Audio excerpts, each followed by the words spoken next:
Alright. Hello again, adventurers, and welcome to another exciting Daily December. This is Daily December 2025, number 24. Yep, it's Christmas Eve today. And what that means is we're going to go back to the beginning and try this from step one. What I mean by that, anyone that has been watching this channel for the past few months knows that I had kind of this plan for Daily December this year. In addition to doing my Draw Steel Dark Sun Kiki campaign, which is going super well, players having fun, I'm having fun, it's getting cool. In addition to that, I had a bunch of kind of daily video goals. Mondays obviously were going to be my Dark Sun campaign, and then in the morning would just be whatever. Tuesdays would be in-depth reviews.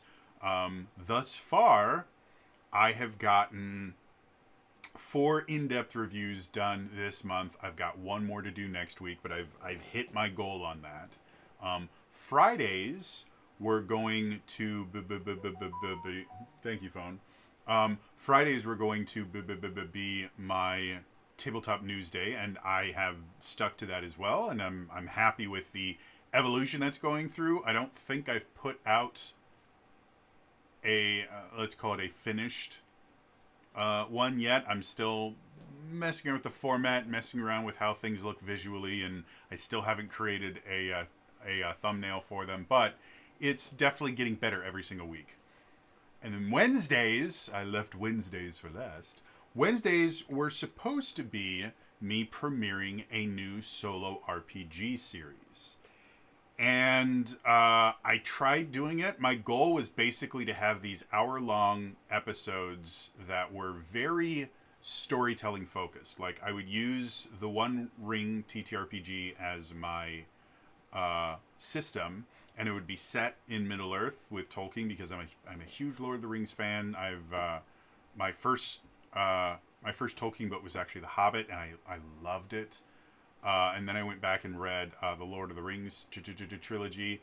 I didn't like it as much, simply because the Two Towers, the second half of the Two Towers, is a bit of a slog, because unlike the movie, where they basically cut between Aragorn, Gimli, and Legolas and all that cool stuff with defending of Helm's Deep, and then they intersperse Frodo and Samwise going to Mordor. And in the book, if I remember correctly, the first half is the story of Aragorn, Legolas, and Gimli first searching after Merry and Pippin, and then meeting up with the Rohan and defending Helm's Deep. And that's really interesting, really, really strong writing. And then the entire second half is Frodo and Samwise's journey to Mordor, which half of the pages are, well, Frodo and Sam walked, and then they walked some more, and then they decided to walk, and then they walked, and then for a change of pace, they walked. And it just was so mind-numbingly boring. And then I got through that. I started Return of the King, and there was still a little bit more journey in there, and I just got sick of it. And I've never finished the Return of the King. I feel real bad. I know everything that happens in Return of the King, because I've done incredible amounts of research and study into that, from like a storytelling perspective and from a lore perspective and all these other things. So it's not like oh, I don't know how it ends. Nope, I know everything. I know about the Saki of the Shire and all that fun stuff. Anyway, so I assumed that would be enough information for me to run this solo RPG in the way that I wanted to do it, and I thought would be interesting. Anyone that's been watching this thus far knows that didn't happen. It was just so overwhelming to me, and I'd underestimated how much more difficult it was going to be to run an entirely brand new TTRPG without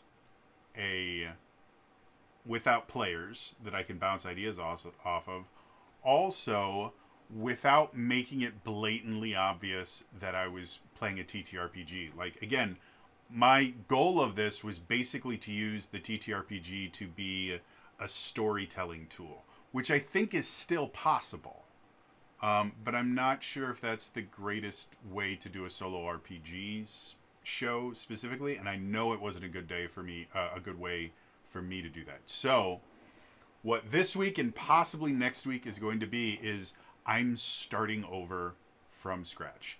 I have, on this monitor over here, I have the One Ring core book up and the Strider Mode supplement. The Strider Mode supplement is basically the rules that you use to turn the One Ring into a solo TTRPG. So I have both of these things open, and I also have going to do today is I'm going to, again, go back to the very beginning, and you and I are going to learn the rules of this game together. We're going to build a new character, and I'm not going to do, like, the character I built before is the kind of character I like to build. It's a weird character. It's a monk, and it's a character that technically doesn't 100% fit into the game system. It does fit into the lore system because one of the early kings of, I think it was Rohan, was, I can't remember his first name, but his last name was Hammerfist. And the reason why, and this is actual Tolkien lore, the reason why his name is Hammerfist was he preferred to go into combat with just his fists. And he would go in and, like, he was a monk through and through. Like, he would wander into combat full armor and punching. He was a punchy paladin. So that is a thing in The Lord of the Rings. But, again, they didn't really design the game around having an unarmed character or anything like that. They designed the game around more traditional, like, Aragorn and Legolas style characters. So, what we're going to do today, depending on how I'm feeling, because I've also been really sick for like a week and a half now. We're start at the beginning. We're going to relearn all of these rules. We're going to build a more traditional character, and then we're going to run some like pseudo encounters and stuff like that so that I can get familiar with how this system works. And then I still plan on running a solo TTRPG series. I'm hoping to run at least one session, if not, a little mini series of the One Ring, because again, this is the one that I wanted to try out first. But I already have, oh man, what's it called? Brain is not working. Let's go back in here. I think it's Ironheart, right? EFGH. Ironheart, yep. So I kickstarted a solo TTRPG called Ironheart. Oh man, I cannot talk today. I kickstarted this solo TTRPG called Ironheart, and I have the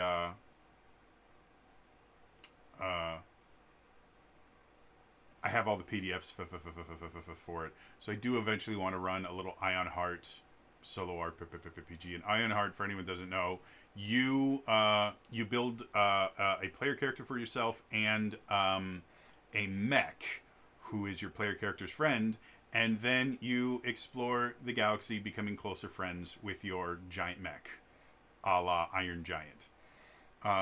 So that's really adorable. And Fabula Ultima, when they did their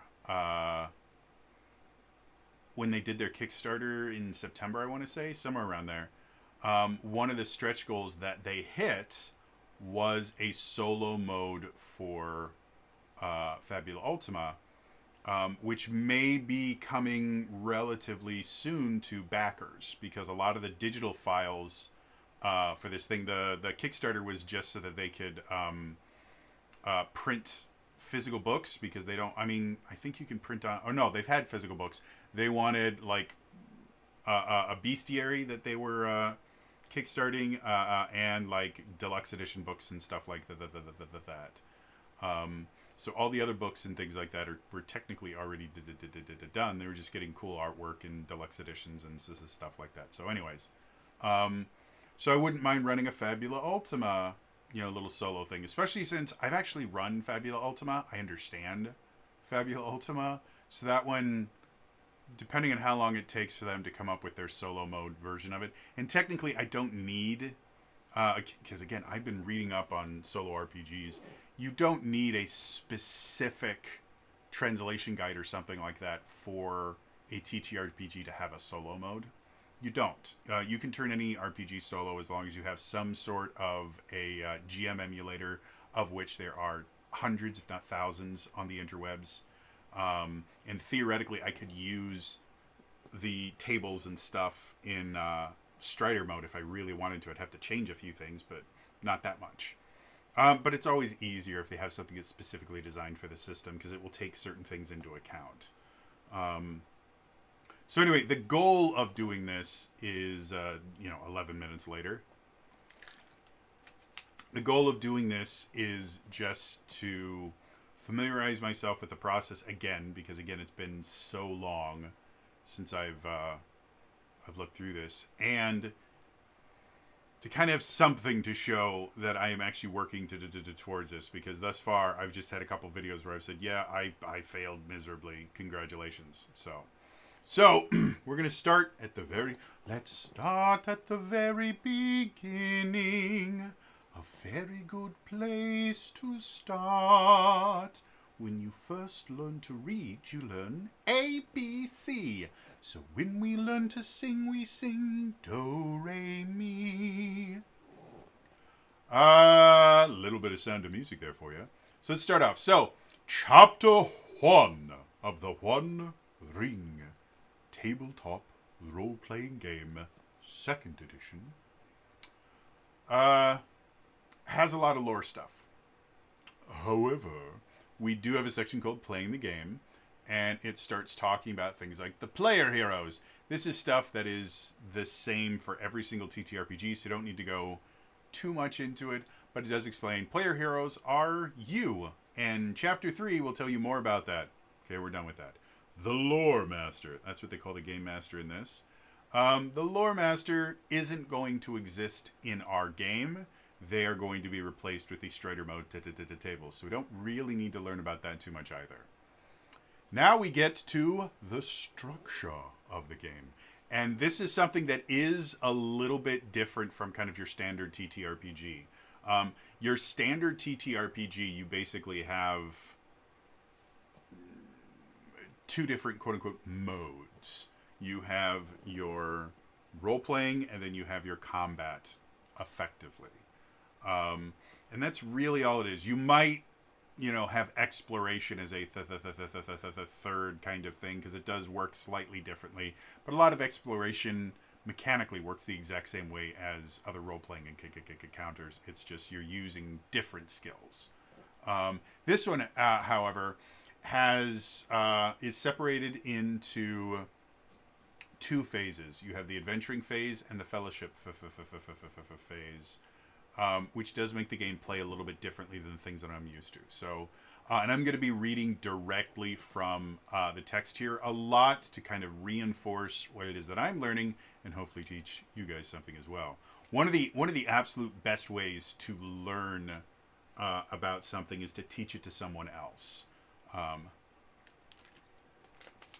Because it requires you not only to learn the knowledge, but as you try to teach it to someone else, you can hear yourself, and when you start kind of tripping over yourself, you can start realizing, ooh, I guess I didn't learn that particular aspect as well as I would like. And especially if you're teaching it to someone that can ask questions, that will help reinforce your own knowledge of it.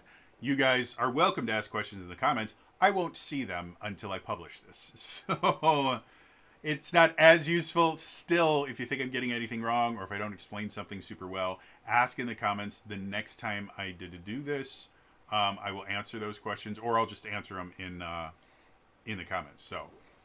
So structure of the game. Story building is a fundamental concept. Story building is a fundamental component of the One Ring. It isn't about hearing a story being told, but about creating it over the course of the game as the result of the interaction between the lore master and the player heroes at the gaming table. To facilitate this creative interaction, gameplay in the One Ring is structured into 2 distinct phases. An adventuring phase, usually taking the largest part of a session, or even multiple sessions, and a closing fellowship phase, addressing in detail what in other games is often called downtime. Following this structure, the gameplay will see the player heroes take part in a significant chain of events and follow them through to a conclusive resolution. The adventuring phase and the fellowship phase are discussed in detail later on, respectively, in Chapter 6 and Chapter 7. Here's some summaries. All right, so basically, they talk about we have the adventuring phase, which in most tabletop RPGs, the adventuring phase is the whole game. Downtime is taken care of effectively off-screen.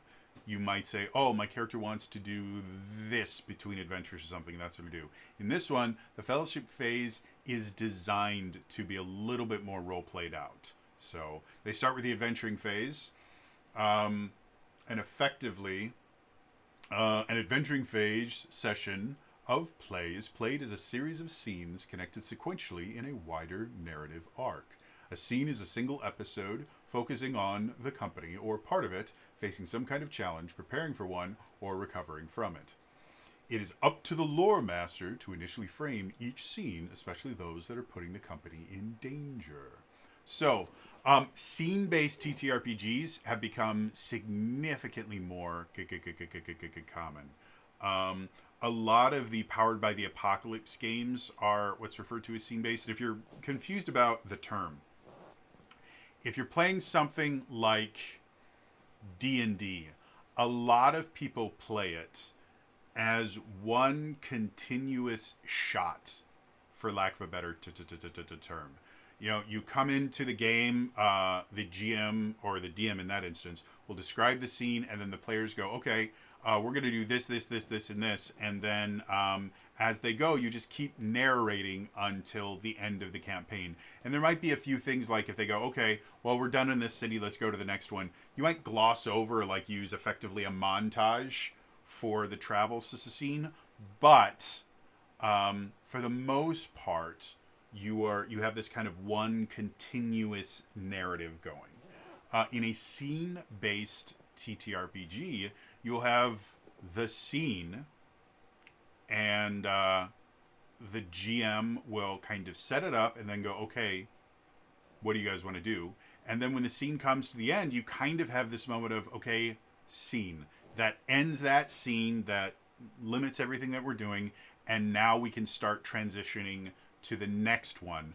But the players in general, or the player characters in general, will have very little to no interaction in between scenes. The players themselves, especially in a game like Avatar Legends was my first Powered by the Apocalypse game.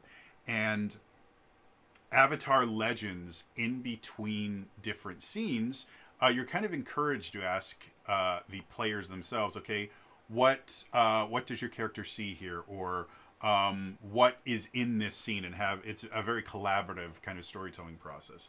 But it's the players that are interacting between the scenes. The player characters just don't exist for a little bit, and then you go to the next scene. Very similar to how television shows or even plays will work. If you're watching like a police procedural, 9 times out of 10, you're going to see the crime scene, and then they're instantly going to be back at the crime lab to get whatever information they got from CSI, or they'll go to the house where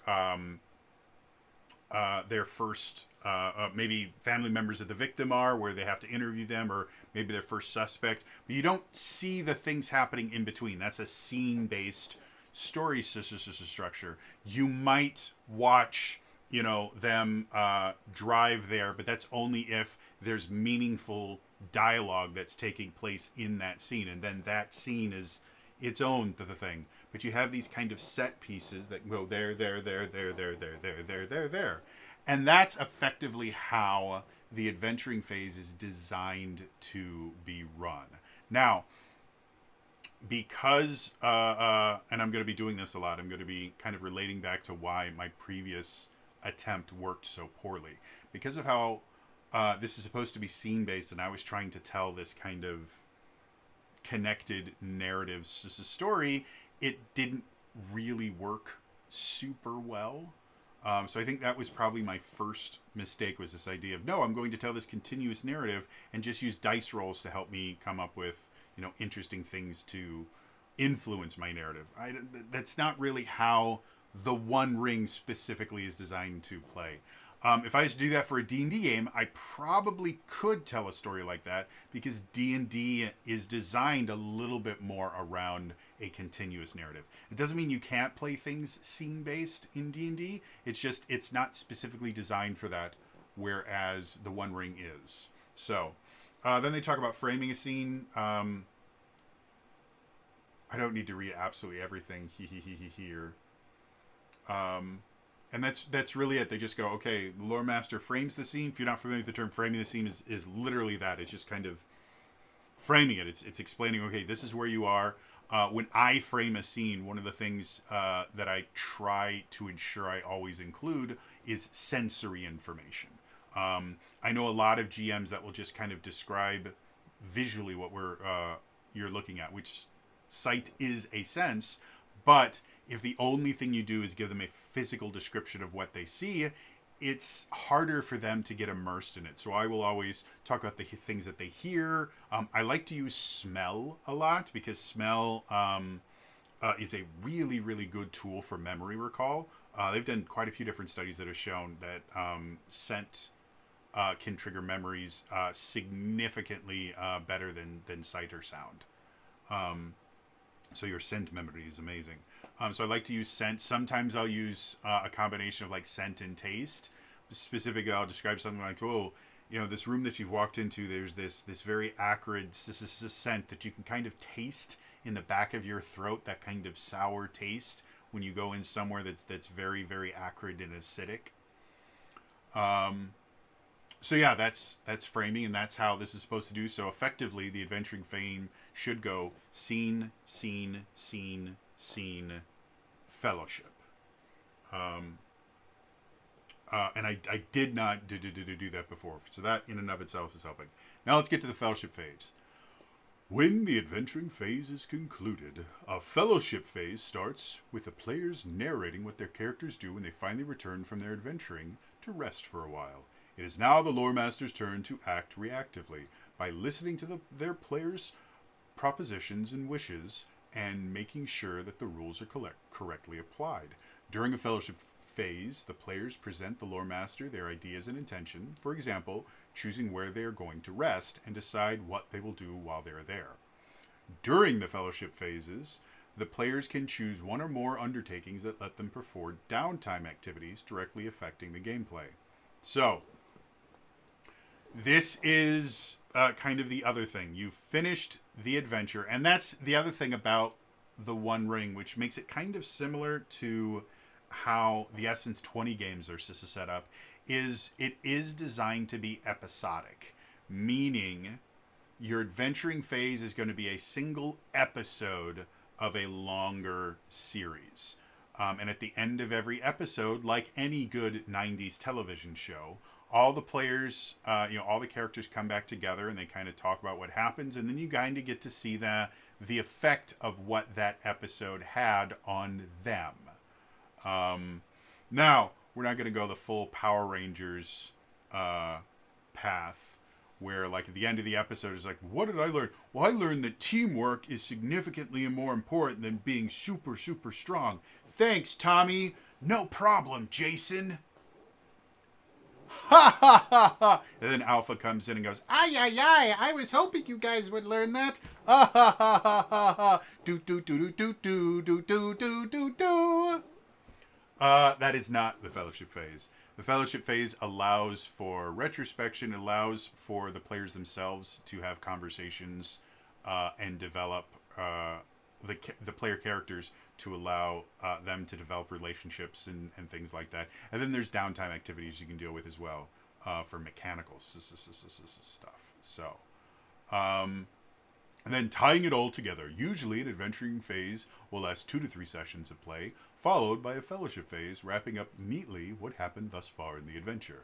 After a few games, what happens in the 2 distinct phases of the game will become more and more closely interrelated. The events arising during the adventuring phase lead the players to make certain choices during the following fellowship phase. In turn, the lore master will find it easy to tie the next adventuring phase into what happened during the previous fellowship phase. Final result is an epic that grows out of the ongoing lives of the player heroes and their deeds. So, that's the basic structure of the game. 2 to 3 adventuring phase sessions, a fellowship phase, which might take an entire session. It might take part of a session. Depends on how intricate they want to get with that. Rinse, repeat, rinse, repeat. Very simple process. And then we get immediately into the action resolution chapter, which is basically, this is how you play the game. Now, one thing I'm less than thrilled about for the One Ring uses custom dice, which I get the idea behind custom dice. It allows you to do some interesting things and allows you to create different kinds of mechanics. The Star Wars TTRPG by Fantasy Flight used custom. Sorry, I'm just getting some D6s out because you need those. The Star Wars Fantasy Flight game used custom dice to basically have, you would have successes and failures, and then like epic successes and epic failures or something like that on these different dice, and the different size of the dice would have a different mixture of successes and failures and things like that. So it worked because the Fantasy Flight Star Wars game was a dice pool system, which effectively means you weren't adding dice together. You were counting successes. Other games like that, the World of Darkness games like Vampire the Masquerade, those are dice pool style systems. The Shadowrun games are also dice pool size systems. So you're not adding dice together. You are counting the number of victories versus failures, or successes versus failures. So this one in particular technically is not a dice pool system in the strictest sense. You're not counting successes versus failures. You are adding different numbers together, however, or different dice numbers together. However, it does share some similarities with a dice pool system in the idea that you are rolling multiple dice based on how many skill points you've invested in something. So like for combat, if you are rolling your axes and you have 3 points in axes, well then you would roll 3d6. But they do use semi-custom dice. The two different dice that you have is you have a 12-sided feat dice and then 6-sided success dice. So d6s are success dice, d12s are feat dice. Now, the interesting thing about the feat dice is the feat die is technically not a d12. As much as you use a d12, it's technically a d10 with 2 extra sides. And what I mean by that is, on the proprietary die that you get from the One Ring, you have the numbers 1 through 10 on the d12, and then you also have an Eye of Sauron symbol and a Gandalf rune. And that's basically your crit fails and your crit successes. Eye of Sauron's a critical fail. Gandalf rune is a critical success. So when using a regular d12, You can just use 1 through 10 as normal. They have 11 being the Eye of Sauron and 12 being the Gandalf rune. So 12 is still the number that you want to roll. However, 11 is the number that you definitely don't want to roll. So that's how you read your feat dice, or feat die. And then for success dice, the only real change on a success dice is the 6 side, which on these are my avatar dice from Avatar Legends. This is my wind bender dice. I don't know if you can see it. So close we can get. Nope, you're not gonna focus, are you, camera? All right, well that's as close as you're gonna get. The 6 also has a little elvish rune on it, which effectively means you get double success there. If you roll a 6 on one of your success dice, you get an additional success. So now that we understand the dice, now we need to understand how the rolls work. They talk about when to roll. Same with every single TTRPG. Scenes in brief. We already know that. We've already talked about scenes. Who rolls should be fairly simple. And then which ability. So here we start talking a little bit more about how rolls work. So skill rolls, by far the most common type of action. Skill rolls are required when a player or hero attempts to do something that can be accomplished using one of the 18 skills listed on the character sheet. Okay.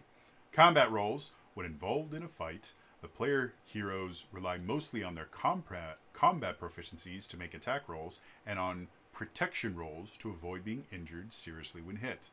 So now we've introduced 2 more rolls. We have skill rolls. Now we have attack rolls and protection rolls. And then the final one, shadow tests. The corrupting effect of the shadow can be resisted by making valor and wisdom rolls, prompted by sources such as dread, sorcery, and greed. We'll get back to that in a little bit here.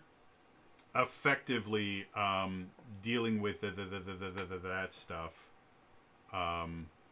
is kind of the big driving force in a lot of the more negative aspects of the adventure. And when negative, I don't mean like negative is in the less fun. I mean the challenges where the players are going to fail and things like that, which make for a more interesting story. So, make the roll. Once the correct ability has been to be used has been determined, proceed to make the roll employing its numerical rating. All abilities that can be used to make a roll are given a value ranging from 1 to 6. All right, so roll 1 feat die plus a number of success dice equal to the rating of the appropriate ability. Roll only the feat die if the rating is 0. So, basics of a roll. We're always rolling a feat die and then a number of success dice based on the rating in that particular skill. Add up the numerical results on all dice, comparing the total to the target number associated with the rolled ability. In general terms, if the roll is equal to or greater than the target number, the roll is a success, otherwise it is failed. A successful roll indicates that the acting player hero achieves their goal, while a failure means that something went wrong and the desired goal was not achieved. Some rules state explicitly what happens in game terms in case of a failure or success. Combat, for example, the rules of the journey, while other situations require creativity from the players and the lore master. And then they mentioned degrees of success on the next page, talking about that, which degrees of success is another thing that's really common in TTRPGs nowadays. Effectively, you can have, like if we look at Daggerheart does degrees of success beautifully. You technically have 4 possible results for any roll. You can succeed with hope, which means you get what you want plus something extra. You can succeed with fear. You succeed, but something doesn't go exactly the way that you want. You can fail with hope. You fail, but something unrelated or you get something else beneficial for you. And then fail with fear. You fail and there are consequences to your failure that will cause more issues. So degrees of success I really, really love. I think every TTRPG should implement them because they just make for more dynamic storytelling. They talk about repeating a roll. This is more kind of standard TTRPG stuff. How to read the feat dice. The Gandalf rune is the greatest result you can get on a feat die. When the die comes up showing the Gandalf rune, the action succeeds regardless of whether the total result of the roll was enough to meet or match the target number or not. And the Eye of Sauron icon is considered the worst possible on a feat die. When the feat die comes up with the Eye of Sauron icon, the feat die result counts as a 0. So, simple, easy to understand. How to read the success dice.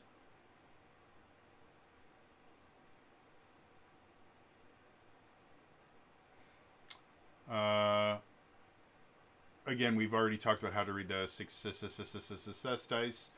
Target numbers.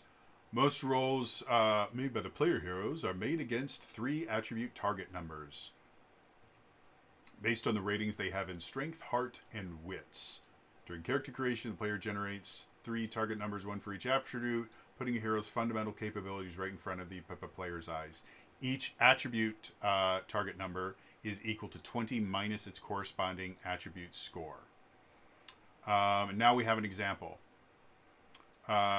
Scouting ahead for the company, Hanar the dwarf has a chance to notice a group of goblins setting up an ambush.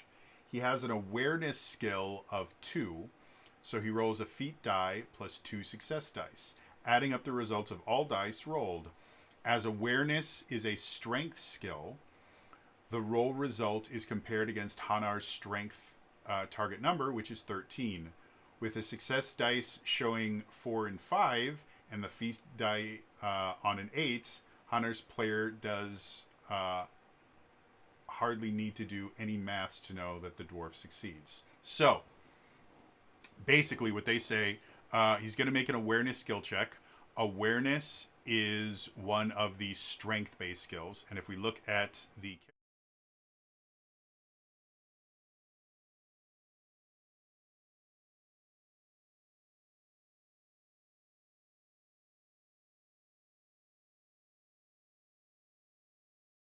ring, you are effectively rolling against yourselves for skill checks.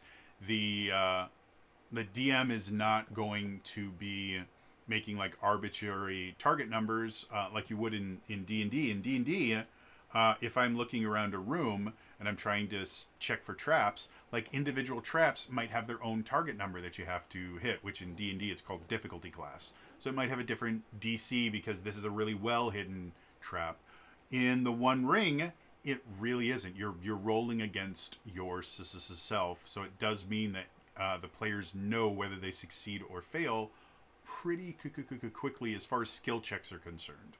Other checks might be different, but we've specifically done skill checks. So let's do our own example.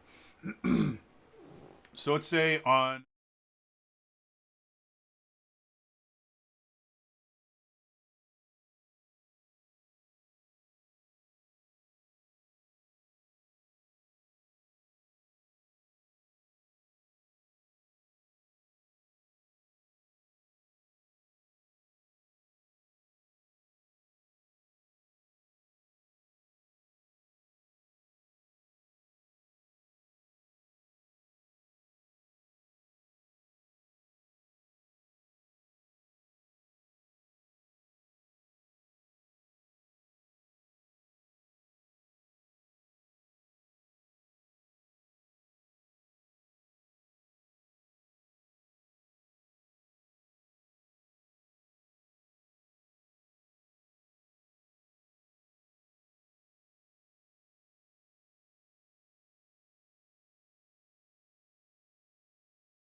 that's how rolls will work. It does mean that when I do try to do this again, it makes it significantly easier for me to kind of run it solo because I don't have to come up with a target number every single time something happens. I already have my target numbers. Makes things very, very simple, easy, and fun.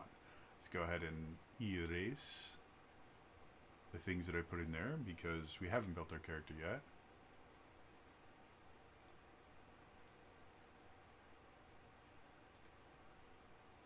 Well, it won't let me get rid of my strength score, so whatever.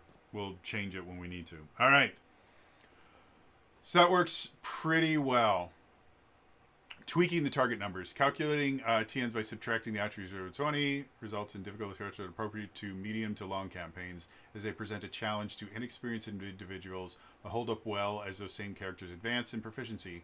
For shorter campaigns or one-shot games that the players and the lore master may agree to derive the TNs by subtracting their attribute from 18 instead, which is how the Strider mode specifically works. If we go to the Strider mode, one of the things that they talk about, kind of like the changes to it, is you get extra points to spend, and I thought they mentioned you subtract from 18 for your TNs in that, but I'd have to, again, we're not to that point yet, but it reminded me. So should probably follow my own rules where I don't move ahead until I've mastered the thing that I'm talking about here. So yeah, so we got that. Good.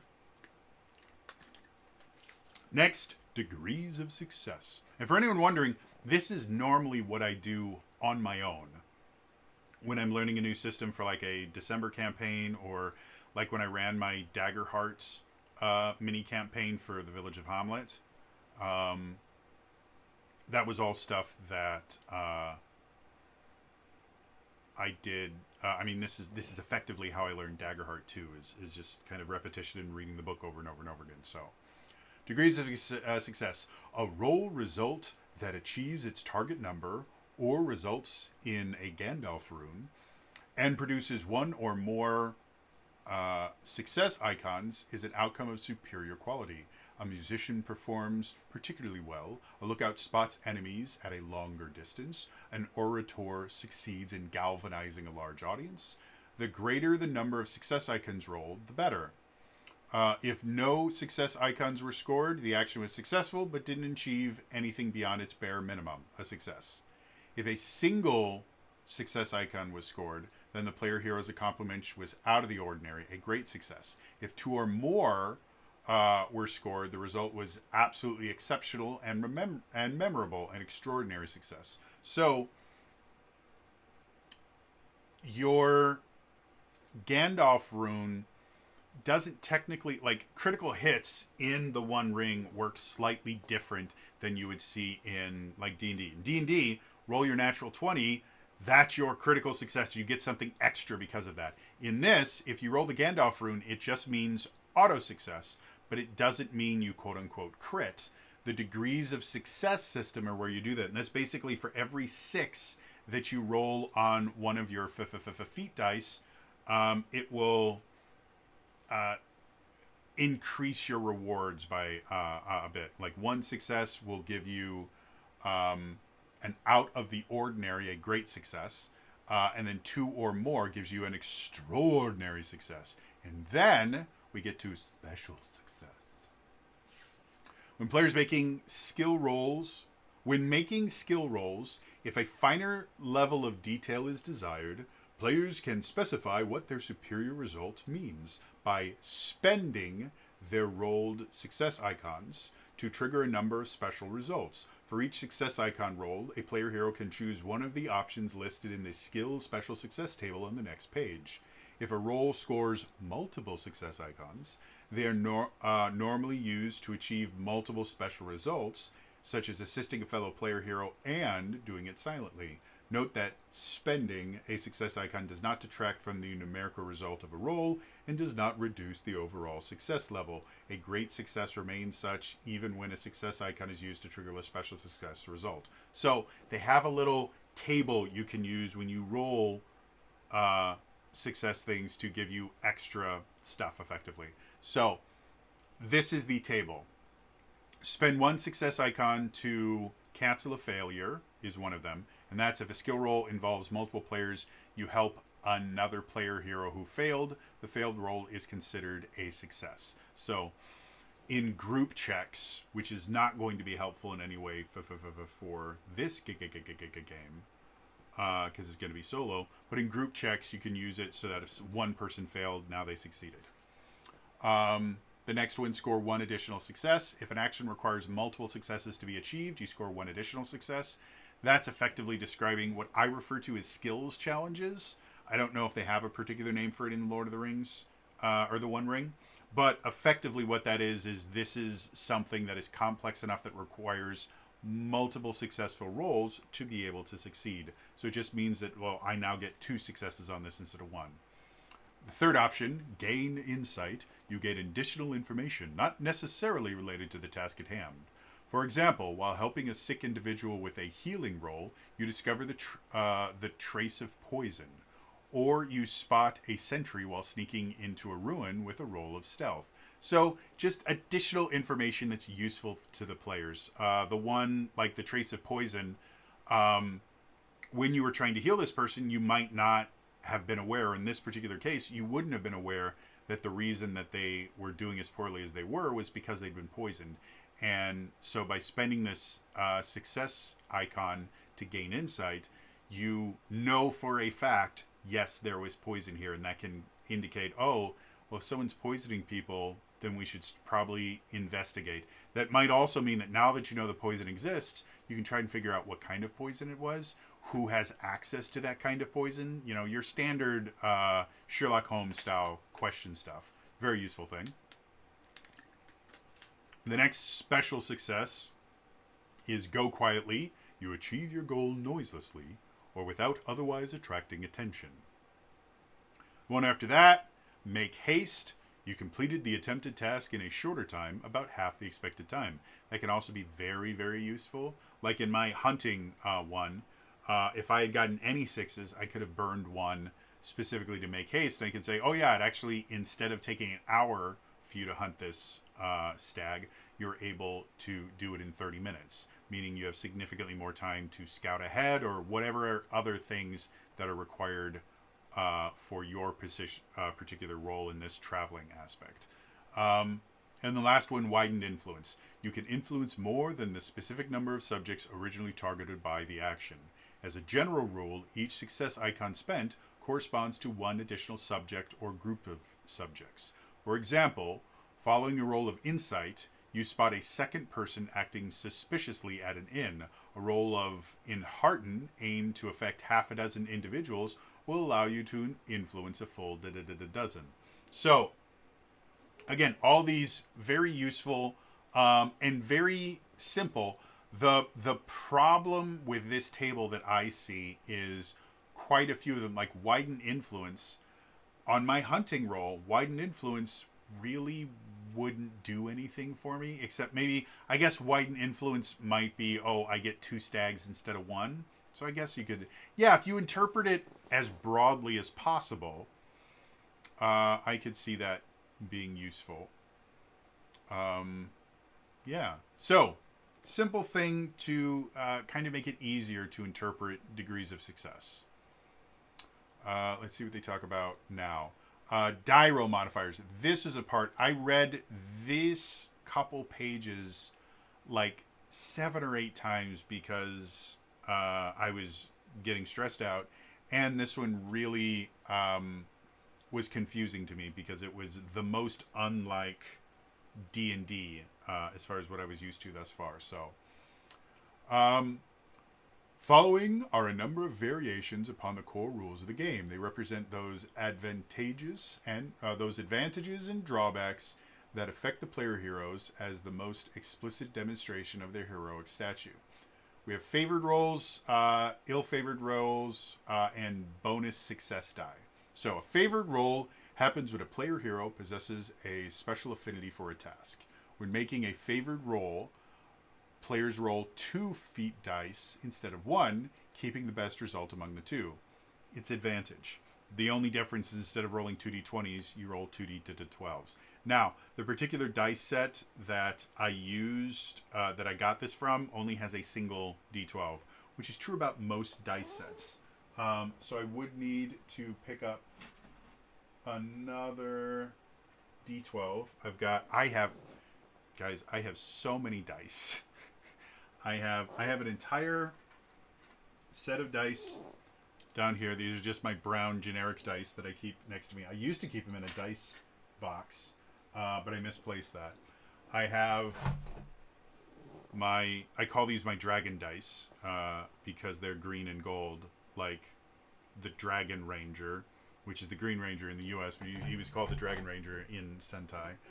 I have my Cipher System dice that I got as for backing the Cipher System. I have my old dice bag. This is the dice bag that I would take with me to every convention. This is the one that I would take with me to every convention. This is actually an eyeglass, a sunglasses case. I bought some nicer sunglasses, and they had a case. And so, yeah, as you can see, like, this is absolutely full. I think I have like 6 or 7 full sets of dice in here. I have my Avatar dice, which is almost, I believe this is exclusively D6s because that's all they use. And I think I might have one more. No, that's my lavalier mic. What about this? Is this another one? Nope. Okay, so I've got tons of dice. I just pick up another one, and so now I can roll with favor. There are certain skills that you can mark a box next to them, and that just indicates that you're favored with that skill, which is nice. Now we go. Typical sources of favored roll are player heroes' favored skills. We'll deal with that later. And several cultural virtue abilities that set a hero's capability beyond the usual reach. We'll deal with cultural virtues later. Ill-favored rolls. The opposite of a favored roll, a roll is made ill-favored when a player hero is suffering from some limitation. When making an ill-favored roll, players roll 2 feat dice instead of 1, keeping the worst result among the two. And then they talk about favored versus ill-favored. If you're both favored and ill-favored, like if you're using a favored skill, but for whatever reason you're getting ill-favored, it cancels out just like advantage, disadvantage. And then, yeah, it talks about ill-favored player heroes. There are things that can happen where all of your rolls become ill-favored. Pretty simple. Most often, the source of an ill-favored roll comes from the adverse effects of the special ability of an adversary, madness, or a flaw posed by the player hero. So, simple enough. Favored versus ill-favored advantage system. I already know that. I know that system really, really well. Isn't too difficult to figure out. Bonus success dice. It is possible for a player hero to be attempting something under favorable circumstances or employing a particular beneficial talent. When this happens, the player hero may be granted a bonus in the form of a number of additional success dice to roll. Bonuses are indicated in the text as gain 1d or more, meaning the player hero enjoying the modifier add 1 success dice to those they're entitled to roll for the action. Most commonly, bonus success dice are gained by spending hope or as the effect of a number of cultural virtues.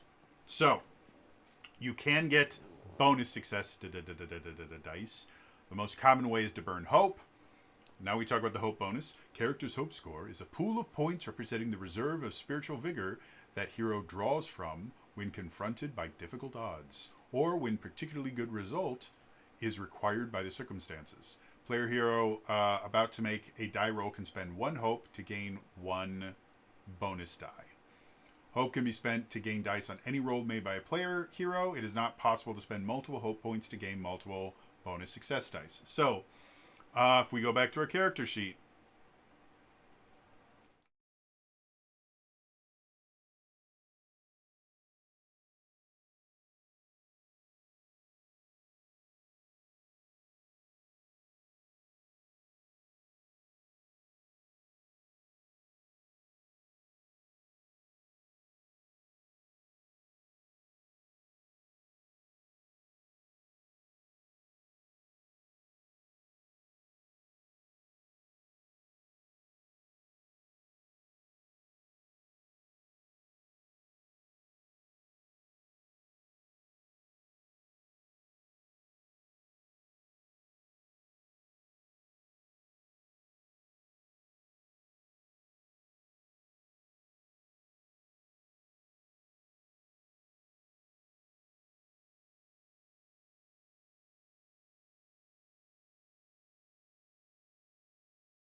Makes sense.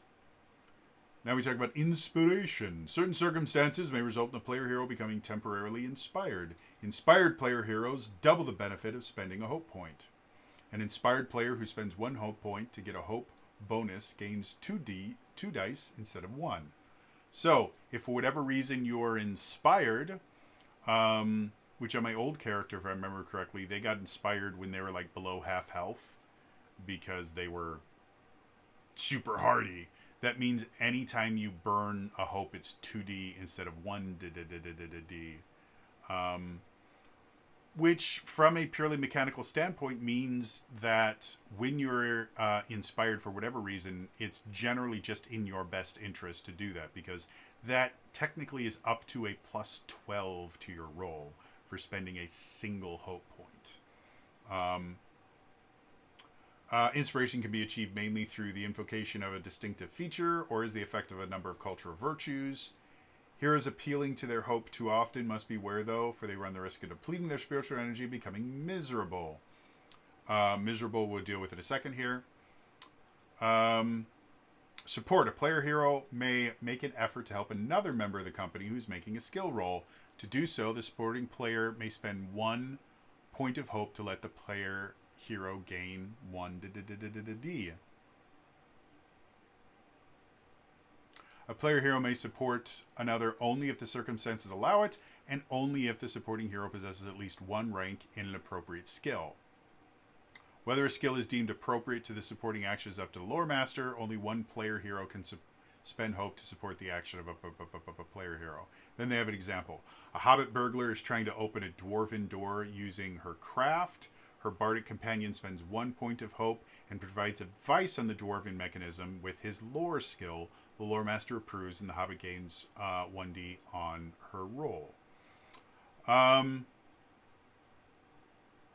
Yeah, another pretty simple one. Let's do an example again to kind of reinforce what we're looking.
Works. So, you talk about penalty excess dice. It's the same thing but different, and you get them. Usually, penalties come from situational disadvantages like adopting a less aggressive stance in combat or suffering from a complication. Easy stuff. Then we have magical success. Enchanted artifacts like magic rings and cloaks and ancient spells and uncanny powers can allow a player hero to exceed the possibilities of mere mortals. Player heroes possessing a magical talent or artifact can spend 1 point of hope before a skill roll to achieve a magical success. That is, to pass their action automatically, regardless of the target number. In game terms, the roll is made by rolling only the required number of success dice to check for higher degrees of success, but disregarding the numerical total obtained. And then he specifically mentioned a magical success as an outcome that can hardly be mistaken for an ordinary success. In other words, the player hero has achieved something so unusual that it could not be accomplished without supernatural aid. For example, a player hero who attempts to intimidate some guard with a roll of awe seems to grow in stature as the light dims or the shadows lengthen around the character. Or again, a player hero rolling song makes the listener experience visions of what the music is about.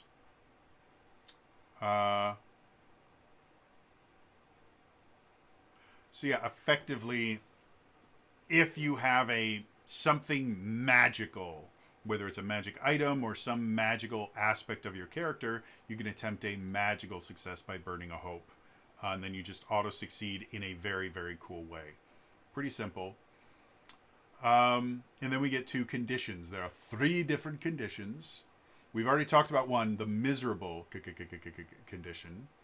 The oppressing burden of the twilight of the Third Age, as perceived by the player heroes, is represented in the game by their shadow rating. Heroes gain shadow points in many ways in the course of their adventuring. When their shadow rating matches or exceeds their current hope score, they become miserable.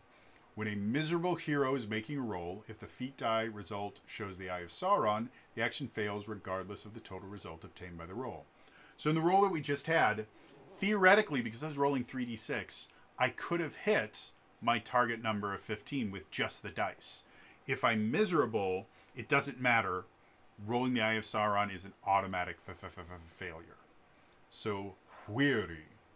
The resistance of the player heroes is represented in the game, in game terms, by their endurance score. Heroes can lose endurance in many ways, for example, as the consequence of receiving a blow in combat or straining excessively while carrying a heavy burden.